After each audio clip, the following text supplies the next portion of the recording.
High everyone, welcome to Sarika's recipe. तर friends, आज आपण बघणार आहोत झटकीपट होणारी अशी डाळ दुधीची रस्सेदार अशी भाजी। ही भाजी करायला अगदी सोपी आहे आणि खायला अगदी अप्रतिम लागते।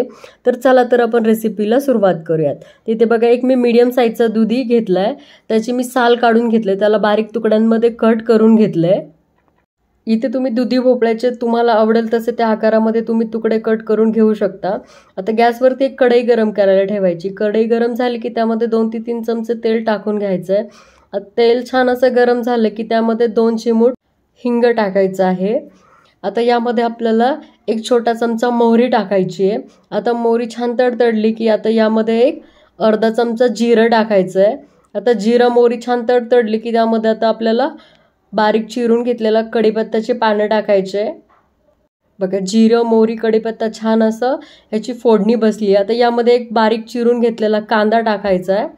आता कांद्याला छान 2 ते 3 मिनिट या तेलावरती परतून घ्यायचं आहे। गॅसची फ्लेम मीडियमच ठेवायची आहे। जोपर्यंत कांद्याचा कलर चेंज होत नाही तोपर्यंत आपल्याला कांदा हा परतून घ्यायचा आहे। बघा, कांदा छान आपला असा परतून झालाय, कांद्याचा हलकासा जो कलर आहे तो चेंज झालाय। तर आता यामध्ये आपल्याला अद्रक लसूण घालायचे। तर मी इथे अद्रक लसूण खलबत्त्यामध्ये कुटून घेतलंय। तर ते कुटून घेतलेलं आलं लसूण मी यामध्ये टाकले, कुटल्यामुळे त्याची चव छान लागते। आता 1 मिनिट आलं लसूण परतून घ्यायचंय। आता एक छोटा साईजचा मी टोमॅटो बारीक चिरून घेतलाय, तो देखील यामध्ये ऍड केला। आता या टोमॅटोला देखील छान या फोडणीमध्ये परतून घ्यायचं आहे। आता कांदा टोमॅटो पटकन सॉफ्ट व्हावं म्हणून यामध्ये चवीपुरतं मीठ ऍड करायचं आहे। आता काही सुके मसाले ऍड करूयात। 1 चमचा मी इथे धना पावडर ऍड केली आहे, अर्धा चमचा हळद पावडर ऍड केली आहे। आता अर्धा चमचा जिरं पावडर ऍड करायची आणि 1 चमचा गरम मसाला पावडर ऍड करायची।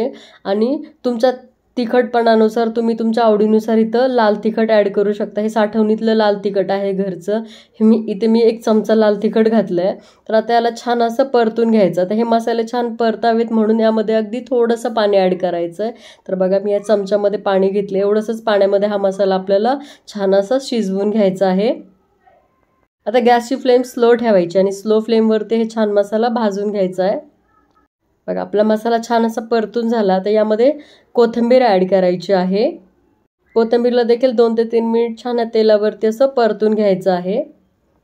आता यामध्ये आपण मुगाची डाळ ऍड करणार आहोत। तर मी 1 वाटी मुगाची डाळ स्वच्छ धुवून 10 मिनिटासाठी भिजवून घेतली होती, तिला यामध्ये ऍड करणार आहेत। आता मुगाच्या डाळीला या मसाल्यामध्ये छान असं परतून घ्यायचं आहे, जेणेकरून मसाल्याचा स्वाद मुगाच्या डाळीमध्ये पूर्णतः उतरेल इतपत ह्याला छान असं या मसाल्यामध्ये परतून घ्यायचं आहे।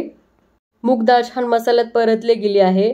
तर इथे बघा, मी एक मीडियम साईजचा दुधी भोपळा त्याची साल काढून मी त्याला बारीक चिरून घेतलंय, स्वच्छ धुवून घेतलंय। आता या मसाल्यामध्ये आपण या दुधी भोपळ्याला ऍड करूयात आणि छान असं 2 ते 3 मिनिट ह्या मसाल्यामध्ये ह्याला आपल्याला परतून घ्यायचं आहे।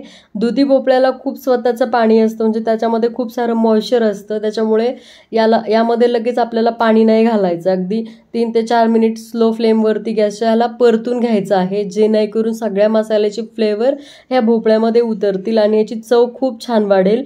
त्यामुळे स्लो फ्लेमवरती आपल्याला ह्याला 3 ते 4 मिनिट परतून घ्यायचं आहे। तुम्ही तुमच्या आवडीप्रमाणे यामध्ये कुठली डाळ वापरू शकता, जशी की हरभऱ्याची डाळ पण घालू शकता तुम्ही यामध्ये। हरभऱ्याच्या डाळीने देखील याची चव खूप छान लागते, पण मला मूग डाळ जास्त आवडते कुठल्याही भाजीमध्ये टाकायला, म्हणून मी इथे यामध्ये मूग डाळ ऍड केली आहे। आणि मूग डाळ पचायला पण खूप हलकी असते। दुधी बघा ह्यामध्ये छान असा परतले गेले आहेत। आता यामध्ये 1 ते 1.5 ग्लास कोमट पाणी ऍड करायचं आहे। दुधीला मी साईडला करून घेतले कढईमध्येच आणि त्यामध्ये मी कढईच्या मधोमध 1 ते 1.5 ग्लास पाणी, कोमट पाणी यामध्ये मी ऍड करून घेतलं आहे। तर आता ह्याला छान मिक्स करून घ्यायचं आहे आणि 5 ते 7 मिनिटासाठी झाकण लावून शिजण्यासाठी ठेवायचं आहे। गॅसची फ्लेम आपल्याला मीडियमच ठेवायची आहे। आता बघा, 5 ते 7 मिनिट झाले, तर तुम्ही ते बघू शकता छान उकळी देखील आली आहे आणि आपला दुधी भोपळा छान असा शिजला गेलेला आहे। तर तुम्ही ते बघू शकता, बघा डाळ देखील आपली यामधली शिजली गेलेली आहे।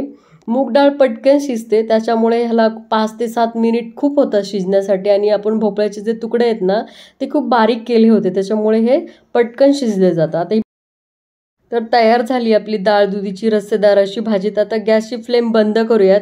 तयार भाजी मी एका सर्विंग बाउलमध्ये काढून घेते.